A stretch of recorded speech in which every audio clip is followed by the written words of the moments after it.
Welcome to the Christopher Valentine Show. I have my first Academy Award winning actress here today, Miss Shirley Jones, and I'm so happy and pleased. She has been in the business for so long. She started out singing. Did you start out actually in a beauty contest? Is that where you first got I won the started? title of Miss Pittsburgh. I'm from Pennsylvania, and my singing teacher, I was barely 17, 16, something like that, decided to enter me in the contest, and I was an opera singer at that time.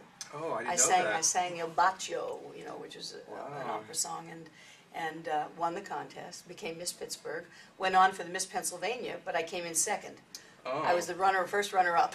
Okay. But it was a good thing, because I went on to do other things that were really more important for me at the time. That's right. Sometimes when you have a roadblock, it That's really right. steers Exactly you in right.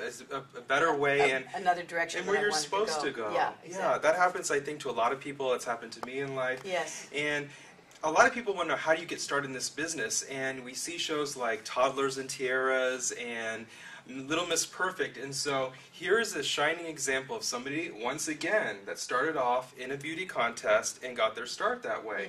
And thanks to your singing teacher that got you involved. Were your parents supportive as well? Very. I'm an only child, and normally I would have thought they would have wanted me to, to go to college and do that. Of course, I was on my way to college to be a veterinarian. I wanted to be a that's veterinarian, interesting.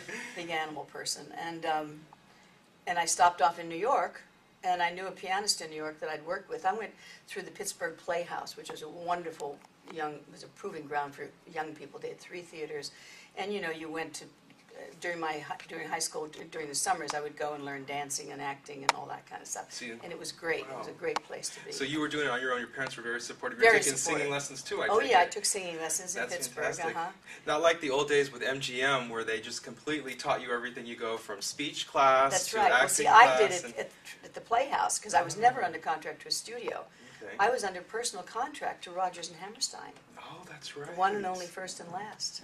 And Elmer Gantry. Yes. That was a musical, was it not? Or? Well, no, it was not a musical. It became a musical. It became a musical, but you did the movie. I did the movie. That's where you Shirley got the Academy Award. Right. And tell us a little bit about that movie. Did you enjoy making it? Did you feel it was a big hit? It was wonderful. It was the part that I was thrilled about. And the interesting thing is that Burt Lancaster was the one that wanted me for it, and he was co-producing with Richard Brooks, the writer-producer. And Richard Brooks did not want me for the part. He had somebody else in mind. But Burt won out, and just to tell this story, my very first scene, Richard shot in sequence, and so I didn't come in until the middle of the film. But every day Burt would have me come to the set, have lunch with him, he'd tell me what was going on, and so on. But my first scene was the hardest scene I had to do in the film. It was the scene where the House of Prostitution, where I'm telling how I met I met Elmer Gantry. And he gave me no direction whatsoever. He just sat with his legs crossed, smoking his pipe. And I went home that day, and I was in tears, and I said to my husband, "It's over. He's going to fire me. He didn't want me, and he, doesn't want me in the film." Well, the next day I didn't have to work, so he got to see what I'd already shot. And he called me the next evening, and he said, "Shirley, this is Richard Brooks." He said, "I owe you an apology." He said, "Not only are you going to be great in this film, but I predict you're going to win an Academy Award." And you did! So that's... Well, that's a good start. And I went on to do 2 more films with him. And were these also Rodgers Hammerstein films? No.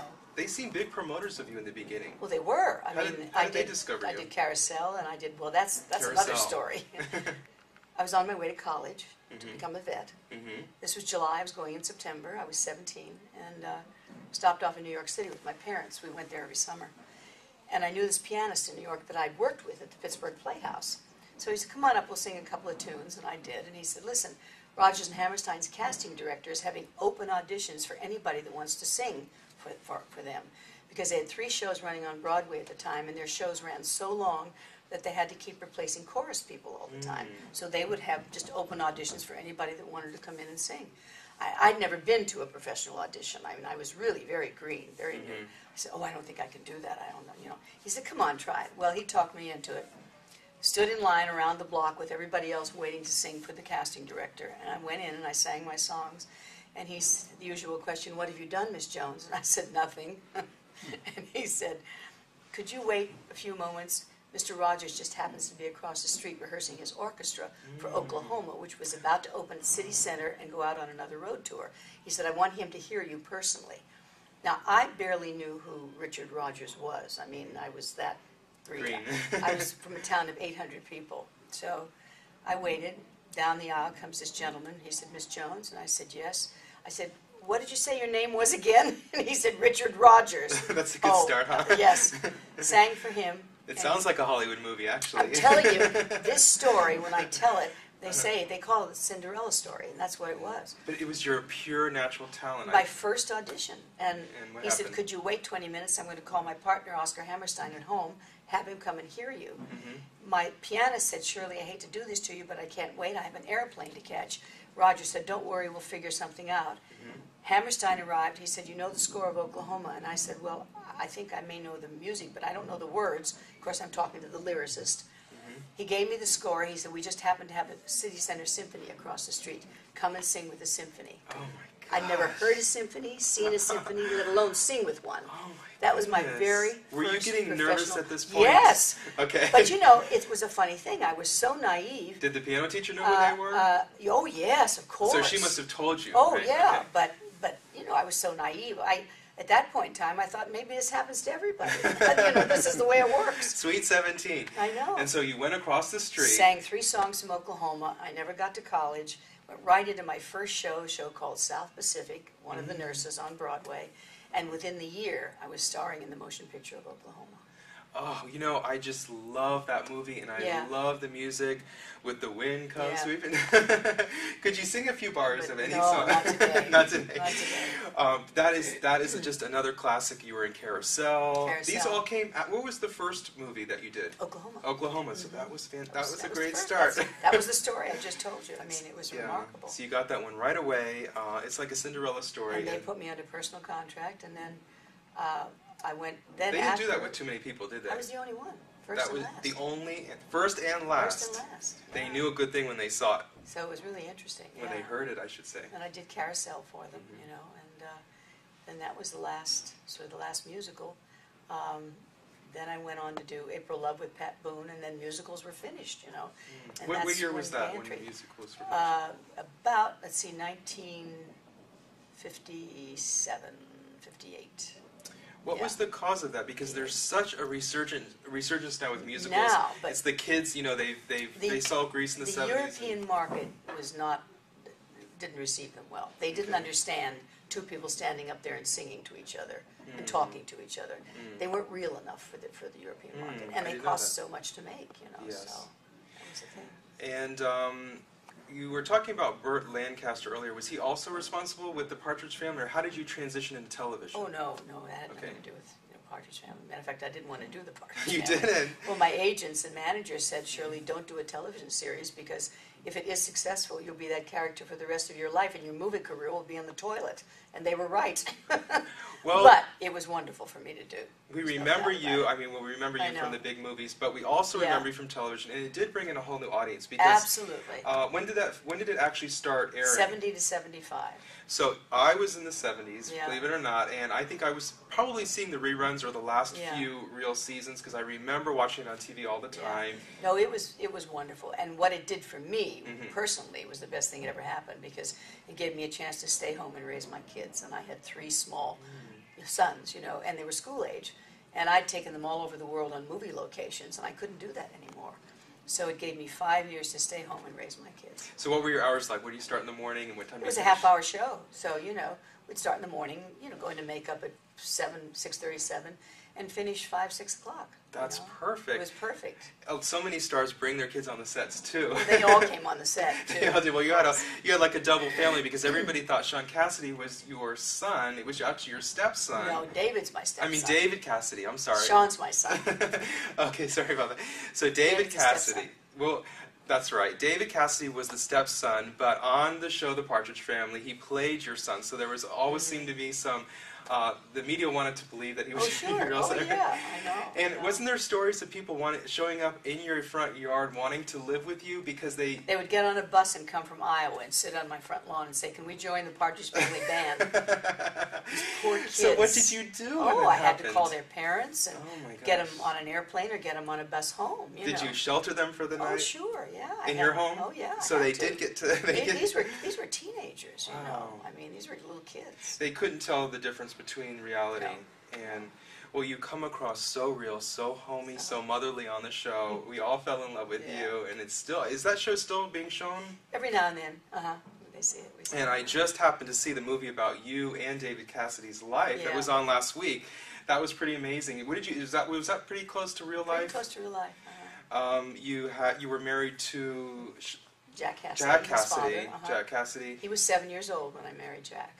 David was 7. Oh. His mother's still living. She's still here. I love the ending of that movie because David was going through so much, and maybe you know if this was real or not. He saw the spirit of his father come in, and he finally got to hear what he needed to hear to heal. Was that real? Well, more or less. I mean, Okay, somewhat. Somewhat, Okay. somewhat. Yeah, I think there was a lot of. Unfortunately, Jack was not the best father in the world. I have to say that honestly, and he was a magnificent performer, singer, actor. Gorgeous to look at, all of the above. But, fatherhood wasn't too easy for him. So, and I think, to tell you the truth, I think David got the worst of it, because at least I was with my Was there sons a lot. rivalry? Because the movie Yeah, portrayed... there was rivalry, exactly. Okay. A lot of people don't Yeah. think that happens, but Yeah. I think it's true. It does happen. It's sad that some parents don't want their children to go further than they did, I know, but I know. it does seem like Hollywood is very competitive too, though. Yeah. That seems just a I reality don't that think necessarily that Jack felt that he didn't want David to be more talented than him. But I think that he was so afraid of show business, as I was for my kids. He wanted him to go to college, get an education, and then if he wanted to be in show business, do it. But of course there was none of that. I wanted that for Sean too, and that didn't Really? happen with Sean.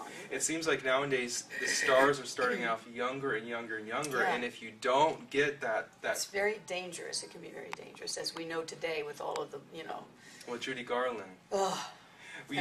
I saw you on television just a Yeah. few days ago talking about Judy Garland. Yeah. Miss Shirley Jones was on TCM, my favorite channel to watch Mine old too. movies. Mine Is too. it? My And favorite. you picked out the most phenomenal movies that day. We have Doris Day's greatest movie, Love Me or Leave Me, what you picked out. Jimmy Cagney. With James Cagney, of course, and we also had A Random Harvest with Greer Garson and Greer Alan Garson. Coleman. Oh, that's like It was one of the few movies that Greer Garson sang and danced in.